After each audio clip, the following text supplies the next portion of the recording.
대다수의 부모들은 아들, 딸이 잘 자라서 풍족한 생활을 하며 또 남한테 존경받는 훌륭한 사람이 되길 바랄 것입니다. 그리고 그런 사람을 만들기 위해 비싼 돈을 써가며 좋은 학교에 보내고 또 좋은 환경을 만들어 불편함이 없도록 해줄 것입니다.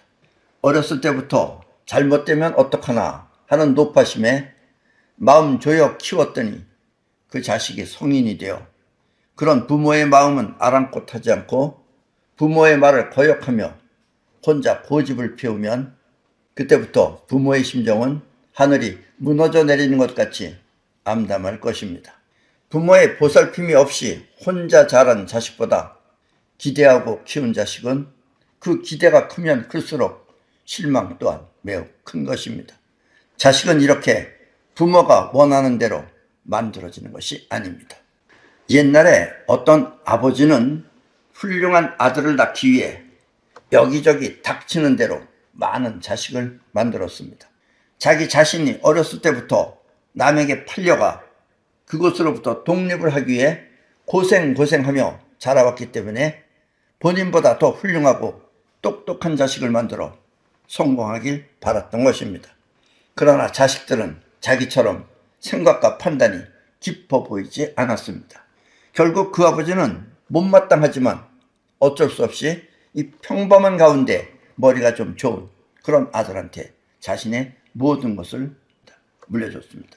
자, 그 아버지가 바로 일본의 도쿠가와 이에야스입니다. 그리고 아들은 그냥 평범했지만 당시에 일본에서 가장 큰 문제를 해결할 자식이 그 아들의 아들, 즉 손자에게 나타난 것입니다. 도쿠가와 이에야스가 바랐던 아들은 그런 아들이 없었어요. 그러나 그 물려준 아들, 그 밑에 아들이 도쿠가와 이에야스가 원했던 그런 아들이 태어난 것입니다. 도쿠가와 이에야스가 원했던 아들은 바로 그 손자와 같은 자식이었던 것입니다. 오늘날 여러분들도 일본에 가보세요. 일본에 가보면 일본에는 기독교가 없습니다. 우리나라는 기독교가 많이 있지만 일본은 기독교가 없어요. 오늘날 일본에 기독교가 없는 이유는 바로 그 손자가, 도쿠가와 이에야스의 손자가 그 당시에 모두 해결해 버렸기 때문입니다. 아셨습니까? 이렇게 간절히 바라던 자식은 그 아들의 아들로도 태어나는 것입니다. 오늘은 어버이날을 맞이하여 부모와 자식은 어떤 관계인지 그리고 훌륭한 자식을 만드는 방법은 무엇인지 그에 대해 말씀드리겠습니다. 가장 훌륭한 자식, 그것은 어렸을 때부터 부모의 뜻을 받아들여 부모가 원하는 것, 그 이상을 실현하는 자식입니다. 그리고 부모의 뜻을 받아들이는 자식의 마음이 가장 큰 효도인 것입니다. 부모의 뜻을 받아들이는 그 자식의 마음이 가장 큰 효도입니다. 이 능력이 부족한 부모도 있죠. 그럼 그 자식이 부모를 가엾게 생각해서 성공을 해가지고 부모를 보살피고 자기 또한 평탄하게 잘 지내면 그 또한 커다란 효도인 것입니다. 모든 자식은 일단 부모의 보살핌 속에서 성장합니다. 만약 그렇지 않은 자식이 있다면 그것은 부모를 잘못 만나 그렇게 된 것입니다. 부모가 자식을 보살피는 기능은 본능입니다. 부모가 자식을 보살피는 건 본능이에요. 그건 뭐 인간뿐만 아니라 짐승들도 다 마찬가지입니다. 다 부모가 자식을 보살핍니다. 본능이에요. 무의식적으로 나를 움직이는 기능이 바로 본능이며 본능은 무의식적으로 자기 자신을 움직이는 게 본능입니다. 본능은 마음의 중심, 곧 영혼이 일으키는 작용입니다. 예. 우리 영혼은 사랑도 하죠. 또 감정도 가지고 있죠. 또 어떤 힘도 가지고 있죠. 또 이성도 가지고 있죠. 또 격을 느끼는 것도 가지고 있죠. 그리고 또 성적 쾌락도 느끼게 됩니다. 이것도 전부 다 우리 영혼이 가지고 있는 본능입니다. 자식 또한 훌륭한 자식은 본능적으로 부모를 보살핍니다. 그런데 부모는 그렇게 하는데 자식이 그렇게 하는 것은 그렇게 쉽진 않아요. 쉽진 않지만 어쨌든 자식도 훌륭한 자식은 본능적으로 부모를 보살핍니다. 만약 그렇지 않은 자식이 있다면 그 자식은 그 영혼 안에, 그 자식의 영혼 안에 부모에 대한 고마움이 없기 때문입니다. 예. 그 자식은 부모에 대한 고마움을 갖고 있으면 자식은 부모를 보살핍니다. 부모와 자식 관계뿐 아니라 그뿐만 아니라 이 훌륭한 사람은 영혼을 통해 세상을 느낍니다. 다시 말하면 세상 그 자체를 영원히 받아들이는 것입니다. 그래서 훌륭한 자식은 부모가 바라는 뜻도 영혼을 통해 받아들이는 것입니다. 이렇게 영혼이 받아들인다는 뜻은 자기도 모르게 무의식적으로 행동해 그와 같은 뜻을 성취하는 것입니다. 즉 영혼이 받아들인 뜻은 영혼이 부모의 뜻을 받아들였거나 영혼이 받아들이면 그 영혼은 자기도 모르게, 왜냐면 무의식적으로 해요. 영혼은 자기도 모르게 무의식적으로 행동을 해서 그와 같은 뜻을 성취하는 것입니다. 영혼은 곧 행동하는 자기를 말하는 것입니다. 이 보통 사람들은 영혼이 아니고 에고를 통해 세상을 받아들입니다. 에고라는 건 여러분들의 관념이에요. 생각하는 것. 에고는 곧 생각하는 자기를 말합니다. 영혼은 행동하는 자기인데 에고는 생각하는 자기를 말합니다. 그래서 세상은 에고에 의해 접수되거나 아니면 거부됩니다. 이 에고로 사는 사람들은 에고를 통해서 세상을 접수하거나 아니면 거부해요.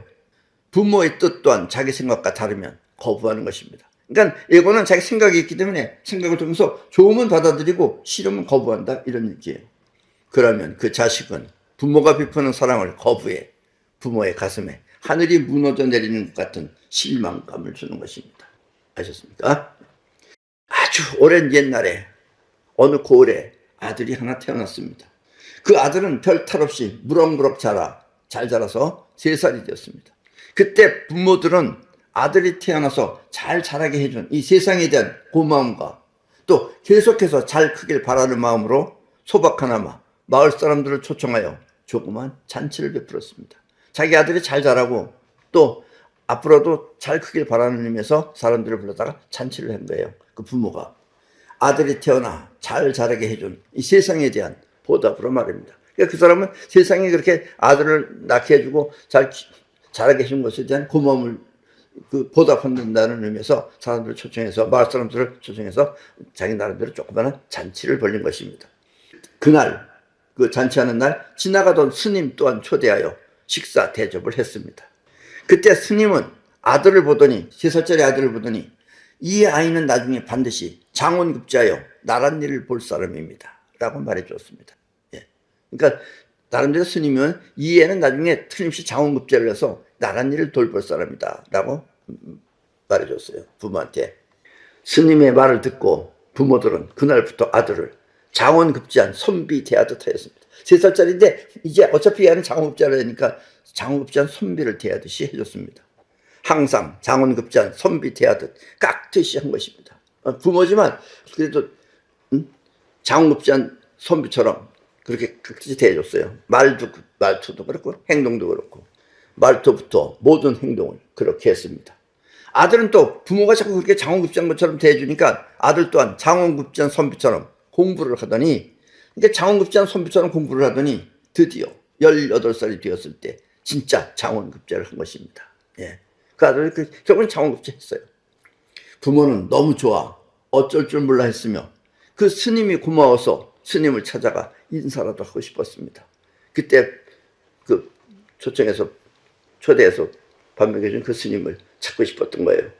드디어 스님이 계신 절에 찾아가 스님을 만났습니다. 스님 정말 고맙습니다. 스님이 말씀하신 대로 우리 아들이 드디어 장원급제를 하였습니다. 그런데 질문이 하나 있습니다. 스님은 저희 아들이 장원급제한다는 것을 어떻게 하셨습니까? 그러니까 스님이 대답했습니다. 그건 나도 모릅니다. 장원급제한다는 건 난 모른다 이거예요. 원래 알고 있었던 게 아니다 이거예요. 내가 그렇게 말하면 여러분 모두가 그런 사람으로 키울 것이기 때문에 그렇게 말한 것뿐입니다. 그럼 여러분들이 장원급제한 사람처럼 키울 것이다 이거예요. 그런 눈으로 보고. 그래서 그렇게 얘기한 것이다 라는 이야기입니다. 그렇습니다. 부모님은 어렸을 때부터 자식 대하길 장원급제한 선비처럼 대했으며 자식 또한 그 영혼은 장원급제한 선비처럼 생활했던 것입니다. 그러니까 너는 장원급제한다 그렇게 어렸을 때부터 얘기하니까 자기는 장원급제한 것처럼 그렇게 생활했다 이거예요. 그 사람은. 그러니까 영혼 안에 장원급제가 박혔다 이런 얘기예요. 그러면 영혼은 무의식적으로 그와 같은 행동을 하며 끝내는 장원급제여 현실이 된 것입니다. 아셨습니까? 그러니까 여러분들도 뭔가를 바라면은 또 여러분들의 자식한테 뭔가를 심어주면은 그것이 영혼 안에 박히면은 결국은 그 아들은 그 자식은 그렇게 된다라는 이야기입니다. 세상 또한 이렇게 세상에 대한 감사함을 표시한 부모에게 그 보답으로 스님을 만나게 해준 것입니다. 스님이 이 세상한테다가 그걸 베풀었듯이, 그러니까 세상은 또 스님을 보내서 그런 스님을 만나게 해줘서 그 집에다 보내줬다라는 이야기입니다. 인생은 이렇게 자기도 모르게 행동하는 영혼에 나타나는 것입니다. 아셨습니까? 근데 영혼은 무의식이기 때문에 우리가 모르는 거예요. 의식은 모른다 이거예요. 그거는. 아셨죠? 많은 사람들이 잘못 생각하는 이 부모와 자식의 관계가 있습니다. 많은 사람들이 잘못하는 부모와 자식의 관계가 있습니다.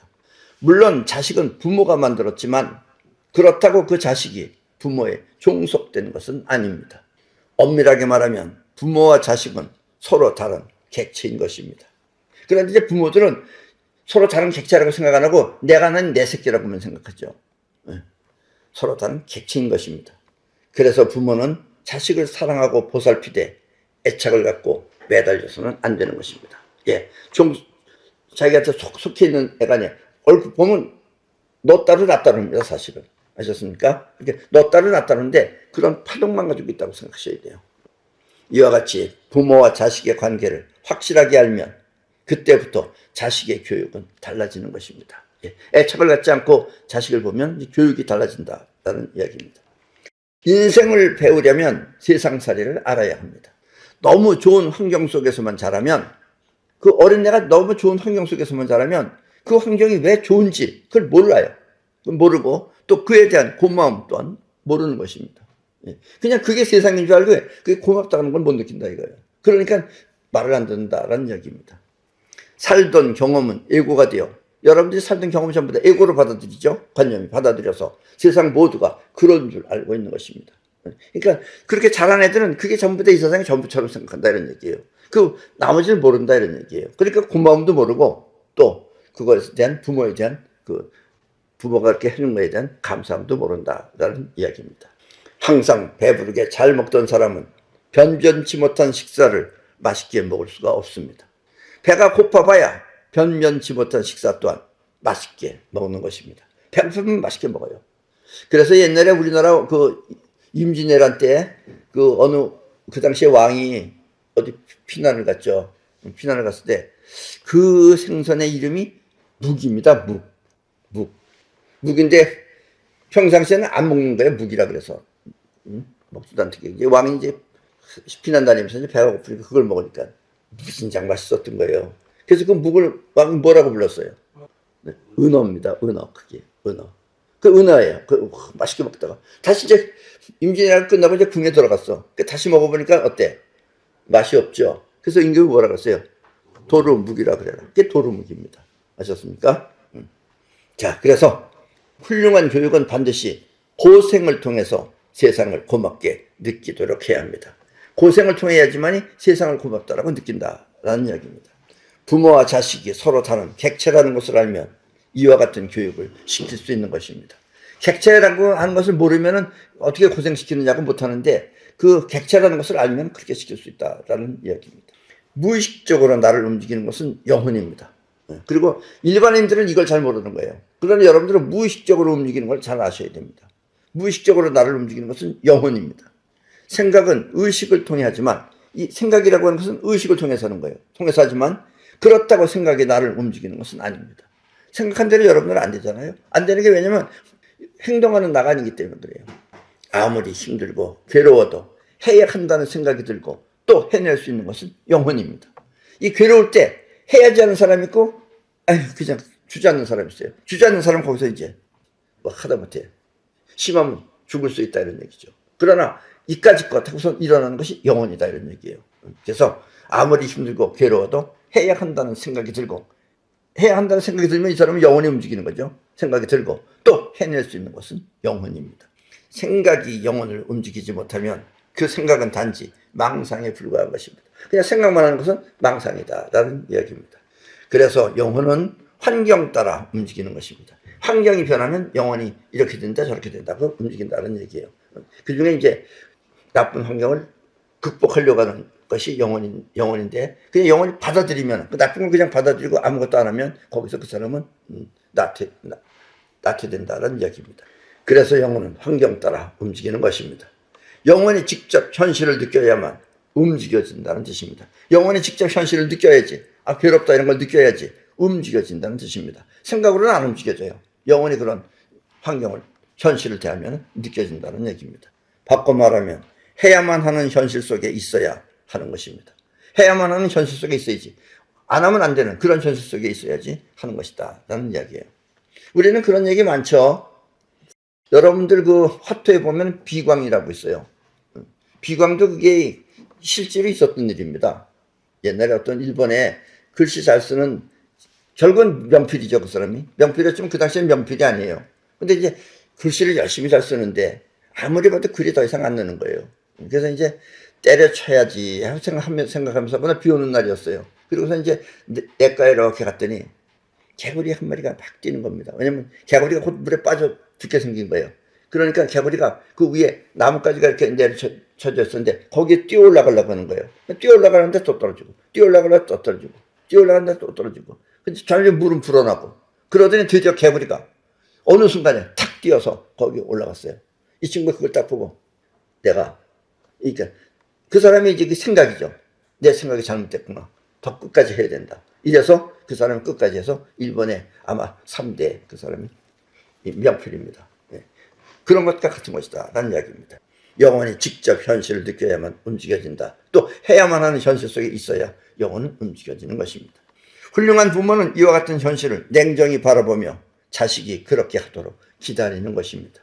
부모와 자식, 그것은 이렇게 서로 다른 객체인 줄 알아야 자식에 집착하지 않고 기다릴 수 있는 것입니다. 집착하지 않고 기다릴 수 있다라는 이야기입니다.